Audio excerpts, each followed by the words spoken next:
রাতের অন্ধকারে দুষ্কৃতী তাণ্ডব ভেঙে গুড়িয়ে দিল প্রতিমা শিল্পীদের মাথায় হাতে মাত্র কয়েকটা দিন। সামনে সরস্বতী পুজো, নাওয়া খাওয়া ছেড়ে প্রতিমা করতে ব্যস্ত শিল্পীরা। বেশিরভাগ সম্পূর্ণভাবে প্রতিমা তৈরি, শুধু রং করা বাকি। এই অবস্থায় প্রতিমাগুলিকে সারি সারি প্রতিমা সাজিয়ে রেখেছিলেন। রাতের অন্ধকারে এই প্রতিমাগুলিকে ভেঙে গুড়িয়ে দেওয়া হয়। শিল্পীরা সকালে ঘুম থেকে উঠে দেখেন বেশিরভাগ প্রতিমাগুলিকে ভাঙচুর করে দেওয়া হয়েছে। কে বা কারা কোন উদ্দেশ্যে এগুলো ভাঙচুর করেছে সেই সম্বন্ধে কিছু বলতে পারেনি। প্রশাসনকে খবর দেওয়া হয়েছে। বহরমপুর থানার পুলিশ জিজ্ঞাসাবাদ শুরু করেছে। সিসিটিভি ফুটেজ দেখে তদন্ত শুরু করা হয়েছে বলে জানা গিয়েছে। আরে গত রাতে আমরা উঠে দেখি যে অনেক ঠাকুর ভেঙে দিয়েছে।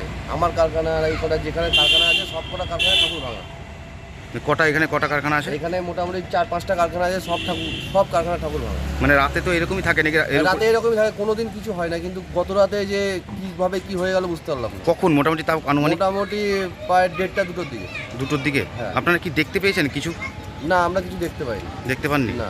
কখন দেখলেন আপনারা এরকম? আমরা দেখলাম, আমরা ছেলেপেলে কিছু ক্যাটারিং করে তারা এসে ঠাকুর দেখলো এরকম সব পড়ে আছে, যে আমাকে ঘুম থেকে তোলে। আমি উঠলাম, উঠে দেখছি এই অবস্থা। দিয়ে হেঁটে খানিকটা দূর গেলাম, যে দেখছি সব কারখানায় ঠাকুর ভাঙা। কারা করতে পারে কি মনে করছেন? এটা তো বলা মুশকিল, কে করছে এটা তো বলতে পারছি না। এই এলাকায় কোনো সিসিটিভি ক্যামেরা নেই? হ্যাঁ আছে, ওই মোড়ে মাথায় আছে, দেখা যাক। এখন তো সামনেই তো পুজো, এবার তার হ্যাঁ, আমাদের তো খুব অসুবিধা হয়ে গেল না। আবার রিপেয়ারিং করতে তো একদিন লেগে যাবে, তাহলে সেই টাইমটা লস হয়ে গেল না আমাদের। থানা পুলিশকে জানিয়েছেন? না, পুলিশকে এখনো জানানো হয়নি, তবে আমরা করতে জানাবো, থানায় যাবো। দেখছি গরু ভাঙা না, দেখছি পুরো ঠাকুর এরকম সব একটা নিচে পড়ে, কোনোটা ওইদিকে মুখ টুকরে পড়ে, মানে এরকমভাবে সব পড়ে আছে। তো সেরকমভাবে গুছালাম, যে তারপর দেখছি যে ওখানেও ঠাকুর ভেঙেছে।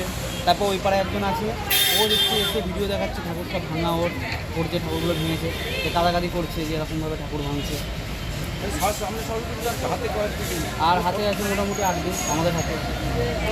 জোরে পড়ে এরকম অবস্থা কি করে হলো বা কি চিন্তা করছে, কি ভাবছে শুরু হয়েছে বলে মনে করছেন? আমাদের নিমতলা ওখানে সাইকেল সাউন্ডের সামনে আপনার এই সুবাসে, তারপরে আমাদের এই ছেলেটার বাচ্চাটার, তারপরে আপনার কলেজ ঘাটের এই পাশটা, এগুলো প্রায় 4টে 5টা 8টা 10টা করে ঠাকুরের মূর্তি সব ভেঙে নিয়েছে।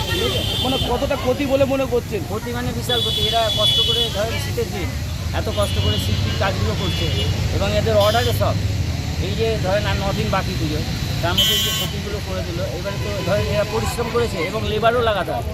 কোনো দুষ্কৃতীরা ইচ্ছা করে করেছে এরকম মনে করছেন? আমার এখন তো সেই চিন্তাধারা আমি আসছি না। এখন কেন যে এটা করলো এটাই তো বুঝতে পারছি না।